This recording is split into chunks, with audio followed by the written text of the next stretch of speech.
Yo guys, welcome to the video. This is Milky, and in today's video I want to talk about the Invoker monk that I've been playing in the Path of Exile 2 early access. Now, I haven't seen other builds. I have played this and I've had a good time and I've made it all the way up to level 77. I've done the highest map I've done right now. I think it's a T9. I was just blasting through that one shot and all the rares and everything. The build seems good. I have no point of reference for that, but the build seems good and people have been asking me about it. So I'm going to share with you what I'm doing, how I'm doing it, and how you can do it too. I am playing a Tempest Flurry build with charge staff, generating a ridiculous amount of power charges with a strong Invocation setup. Now, what this looks like is what you're seeing on the screen. I have my general clear skill, I have charge staff in order to enhance that further, and then I have Bell and Falling Thunder to deal with single target or just big AoE situations. So we have a tool for pretty much every instance that we need one for, as well as some pretty important buttons for more damage. Now, if you're starting out on the monk, I will go from as early as level 1. I will say that the monk is not the best character to level in the game, I would hope. Otherwise, I have doubts about this game. I had a pretty rough time in certain parts of the campaign. There were certain parts of the campaign when I absolutely dominated, but there were other parts where I had a bit of a struggle, mainly being the end of Act 2 in normal difficulty into the beginning of Act 3 in normal difficulty. I had a bit of a problem there. Maybe my gear just dipped, but if you're having a problem, specifically with the Dreadnought instance, the last instance of Act 2, you're not alone. I was there too. But if you power through with the tips that I give you in this video, hopefully you can get your build up to what mine is right now. So let's start with what you're going to do straight off the boat. In Act 1, you're going to be jumping in with Falling Thunder. This is the skill you get on the beach. It's a very good skill. It essentially deals a cone of damage, and if you have power charges, it will also fire projectiles. It's very nice for killing packs of enemies early on, when it's otherwise pretty difficult to just one-shot entire screens of mobs. This can do it, but it requires you to generate power charges. You're going to do this by using Killing Palm. You're going to find a bit of a sweet spot with your damage and how many Falling Thunders and then Killing Palms you need in order to start generating your power charges. And then you kind of want to hang onto them for a big pack of enemies, of course. So you don't have to be stopping and killing every single mob early on, but try and stay on level with the zone.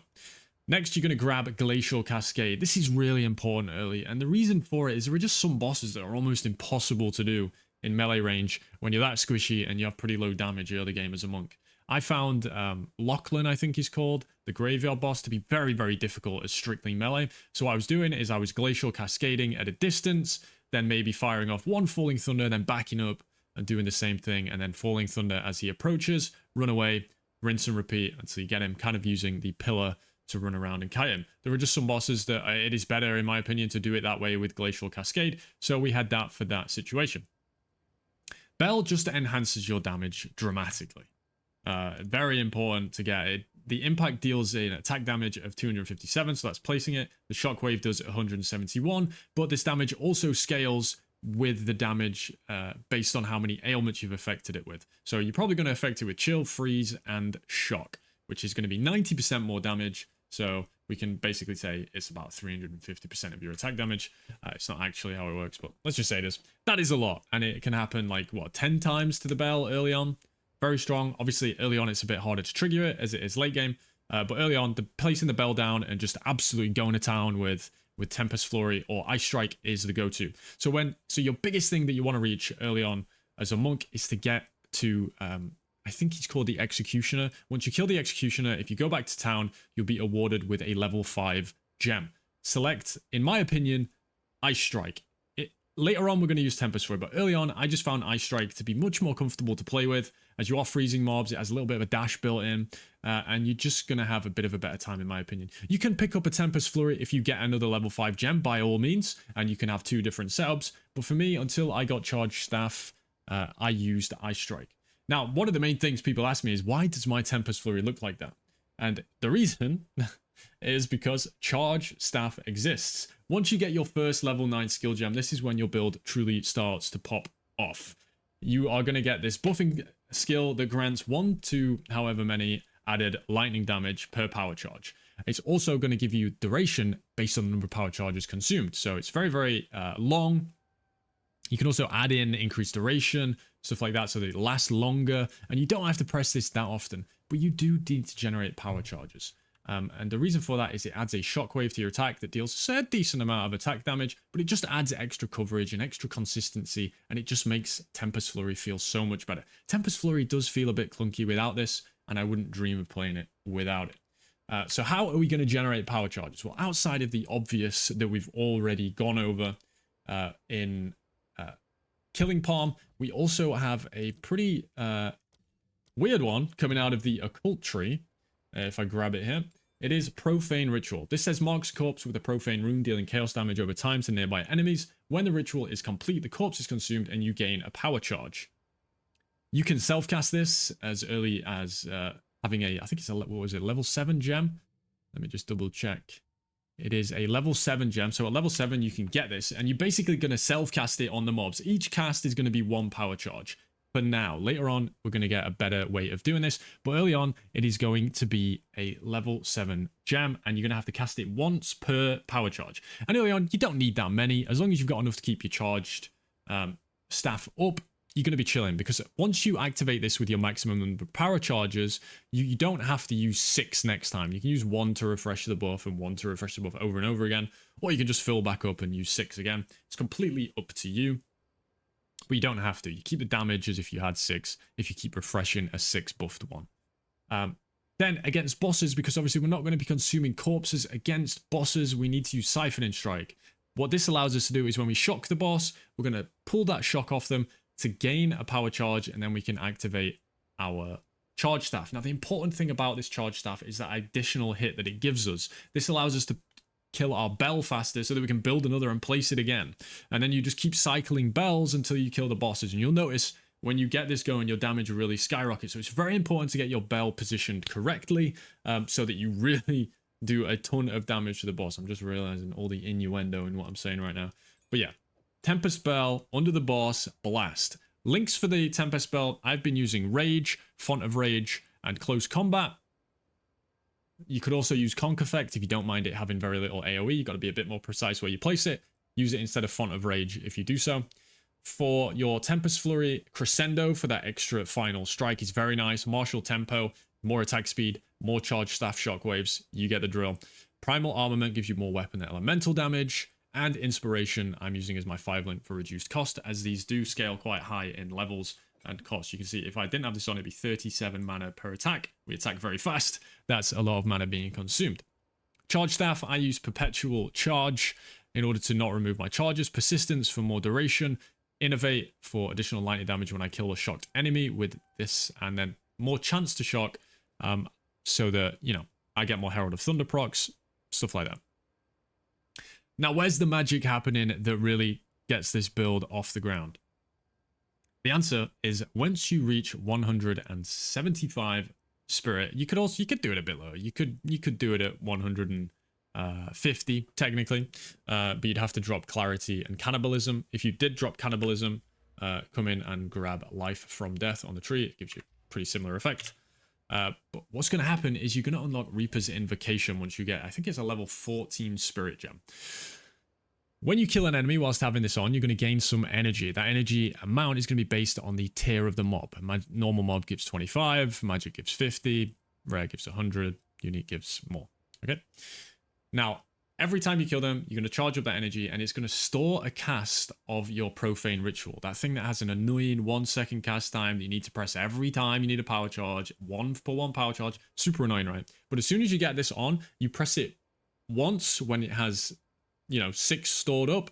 Does it instantly. No cast time. Just cast them all. You get 6 power charges. So the gameplay cycle becomes get your first power charge to activate your charge staff, kill a pack of mobs, press your Reaper's Invocation skill, gain all the power charges back.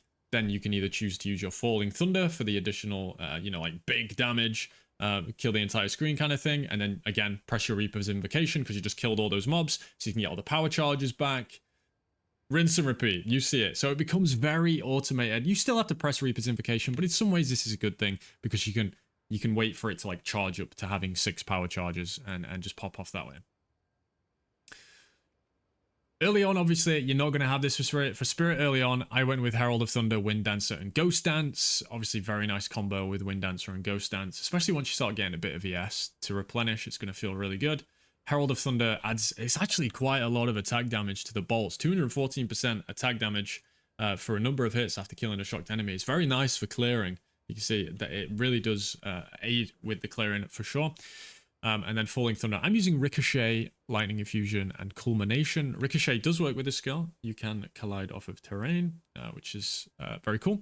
It also makes me think about in the future potentially doing a second Quarterstaff setup with a weapon swap to use Trick Shot and maybe even Ricochet over here to get even more Wall Chain. But we'll see about that one in the future. We're not quite there yet. Sorry for this. I'll sort those out after.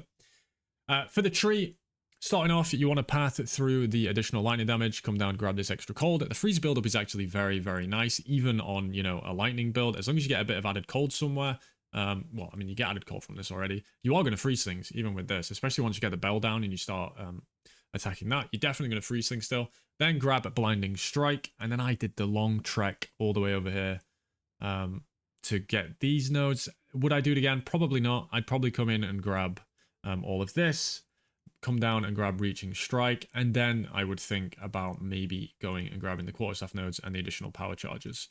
Only afterwards, once you get your second lab and your evasion becomes so much more valuable, would I come down and grab Escape Velocity and Freedom of Movement, as well as this Penetration here. And importantly, Penetration cannot go below 0, so don't overdo it on Penetration. I think I have like 58% here, which is going to be more than enough in most cases. You can also come in and grab this Wild Storm eventually, we will do. And I'm working right now on changing to crit. So there's a long way to go with this build. I know that people have been struggling with some builds. I didn't have too much of a problem with this, except specific zones in Act 2 and Act 3. The cruel difficulty was absolutely a breeze, especially once I'd, you know, figured out a few of the kinks with the build. Felt like an absolute dream to play. And then when I got Reaper's Invocation, when I had enough spirit to put it on, it just entered a whole new world. Now, the important thing is obviously your Ascendancy. To start out, grab I Am the Thunder, and then once you do your second Ascendancy, grab and Protect Me from Harm. This is where I'll say that until you get this second Ascendancy, you are squishy. You are going to die. If you don't like to play a class that dies, this is not going to be it, because I personally don't know how you're going to stop this guy dying outside of playing dramatically safe. You're going to have to play glacially slow, and that's not for me, but if it's for you, you could do it. You'd probably want to stay as Ice Strike, maybe go Glacial Cascade, and you know, you'd be fitting with the cold theme by moving like you know, like I said, you'll be at glacial speeds. But if you're into that, it's there for you. Don't let me turn you away. But yeah, as soon as we grab this, all our evasion counts as PDR as well, and PDR is very, very strong. Well, I went into maps with 0 res. I still have very little res, and I very rarely die, and I'm doing like T7, T8 maps. So most of the things that I do outside of, you know, me rolling extra damage as lightning, fire, or cold on my maps is physical damage. And most of the thing I get hit by, I should say, not die to. Most of the thing I get hit by is physical damage. Otherwise, I'd be dying a bit more, I think. So this PDR is extremely valuable. Get an evasion range. There's some very nice nodes on the tree that we can come and grab later on, like Spectral Ward or Subterfuge Mask to get that additional evasion and the energy shield. We can even think about going Eternal Youth in the future in order to make our life recovery from flasks apply to energy shield. The sky is the limit for this build so far as I see it, as we have very, very bad gear. Outside of a good weapon, I have pretty criminally bad gear. So yeah, we're gonna work on improving this and see where it takes us. The chest is obviously very important. I spent my armor scraps on this. I put 2 runes in it in order to get the increased armor evasion and energy shield, because you really want to get this as high as possible to get as much spirit as you can. I think you need about 550 evasion and then whatever 200 in energy shield to get to the spirit amount that you need. You can do this. The best base for this is the Expert Waxed Jacket. That is the top tier hybrid base for evasion and energy shield. So see if you can get yourself one of those with a good amount, and then yeah, you're off to the races. And then the rest of your gear will also be evasion and energy shield. And yeah, we're in a pretty good spot right now. 1.7k life, 438 shield with 52% physical damage reduction, 60% evasion without our buff from our... oh wait, we do have a buff from our... Forget me. Yeah, we're in a good spot. And we'll be taking it even further tomorrow. I hope you enjoyed this video and it was somewhat helpful for you. I'm very tired and very rambly, but I hope this helps. I'll see you next time.